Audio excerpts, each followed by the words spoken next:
5 medical కాలేజీలు మేము అప్పటికే ప్రారంభోత్సవం చేస్తే మరో 5 మెడికల్ కాలేజీలు ఈ సంవత్సరమే క్లాసులకు పూర్తి చేసే కార్యక్రమం జరిగితే మిగతా వాటి పనులు కూడా శరవేగంగా ముందుకు వెళ్తూ ఉన్న క్రమంలో ఇప్పుడు ఏం చేస్తూ ఉన్నారు? స్కాములు చేస్తూ ఆ మెడికల్ కాలేజీలు తమ వాళ్లకు అమ్మేయడానికి ప్రభుత్వం సిద్ధపడింది. ఆశ్చర్యం కలిగించే విషయం, కేంద్ర ప్రభుత్వం బడ్జెట్లో 75,000 మెడికల్ సీట్లు మేము క్రియేట్ చేస్తాం వచ్చే 5 సంవత్సరాలలో. ఈ సంవత్సరం 10,000 మెడికల్ సీట్స్ మేము ఇవ్వడానికి సిద్ధంగా ఉన్నాము, ఇవ్వబోతున్నాము అని చెప్తా ఉంటే ఒక్క మన ఆంధ్ర రాష్ట్రం మాత్రమే మనకు ఇస్తామన్న సీట్లు మాకు వద్దు అని చెప్పి కేంద్ర ప్రభుత్వానికి వెనక్కి లేఖ రాసిన ప్రభుత్వం దేశంలో ఏదైనా ఉందంటే అది ఒక ఆంధ్ర రాష్ట్రం.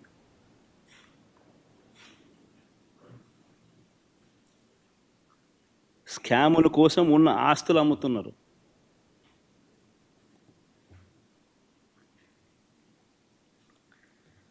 చంద్రబాబు గారి దృష్టిలో సంపద సృష్టి అంటే దాని అర్థం తన ఆస్తులు పెంచుకోవడం, తన వారి ఆస్తులను పెంచుకోవడం మాత్రమే సంపద సృష్టి. ఈరోజు రాష్ట్రంలో జరగని స్కామ్ లేదు. ఈరోజు రాష్ట్రంలో ఇసుక స్కామ్, గతంలో రాష్ట్ర ప్రభుత్వానికి సంవత్సరానికి 750 కోట్లు ఆదాయం వచ్చేది. ఈరోజు రాష్ట్ర ప్రభుత్వానికి రూపాయి ఆదాయం రావడంలా ఇసుక నుంచి. కానీ ఇసుక చూస్తే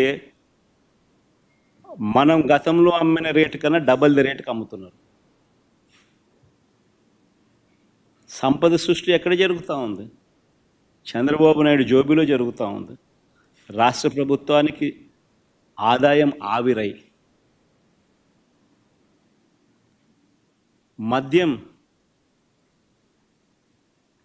గవర్నమెంట్ రంగంలో నడిచే మద్యం షాపులు ప్రైవేటైజ్ చేసినాడు.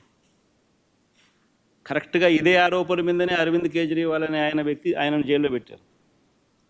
ఇక్కడ సక్సెస్ఫుల్గా అక్కడ చేయలేకపోయాడు. చేయక మునిపే ఆయన జైలుకు పోయినాడు పాపం. ఇక్కడ చేసి సక్సెస్ఫుల్గా అరవింద్ కేజ్రీవాల్ని అక్కడికి పోయి తిట్టొస్తాడు.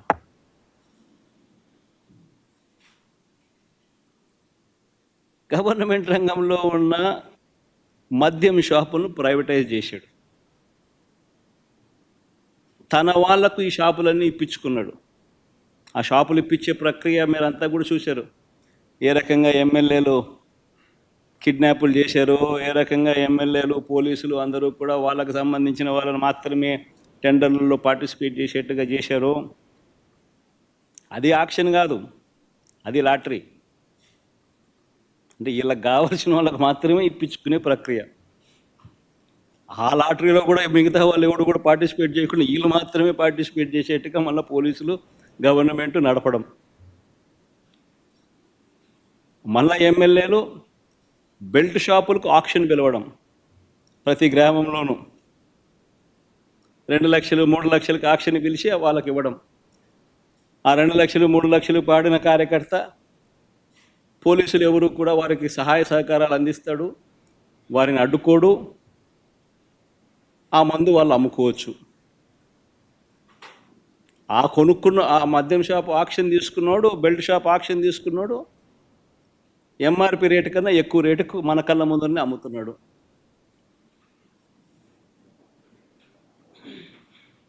మరి గవర్నమెంట్ రంగంలోనే షాపులు ఉంటే ఆ ఆదాయం అంతా రాష్ట్ర ప్రభుత్వానికి వచ్చేదేగా.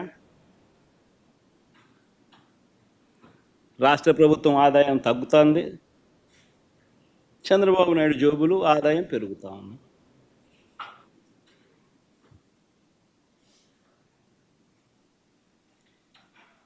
కళ్ళ ఎదుటే కనిపిస్తూ ఉన్న స్కాములు, ఇసుక, మద్యం మాఫియాలు, సిలికా, క్వాడ్స్, ఫ్లై యాష్, ఏదైనా మాఫియా కార్టెల్ ఫామ్ చేయడం పెద్దబాబు చిన్నబాబు ఆధ్వర్యంలో నడిపిస్తూ ఉన్నారు.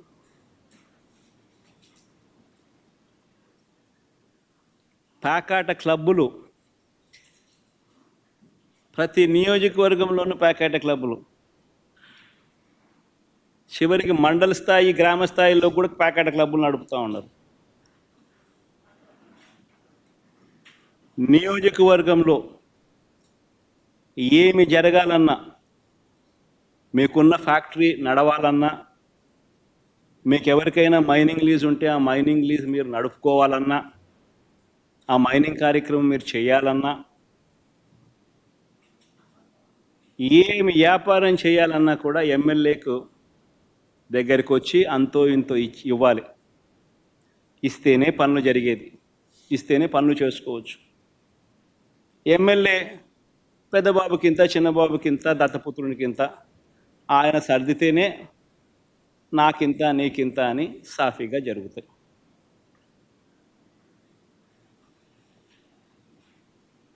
మొట్టమొదటిసారిగా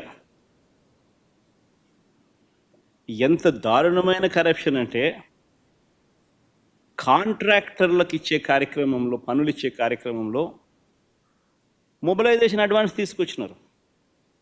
ఇంతకుముందు లేదు మొబిలైజేషన్ అడ్వాన్స్ ఇచ్చే కార్యక్రమం. పనులు చేసినప్పుడు, చేసిన తర్వాత బిల్లులు పెడితే ఆ బిల్లులు మాత్రమే డబ్బులు ఇచ్చి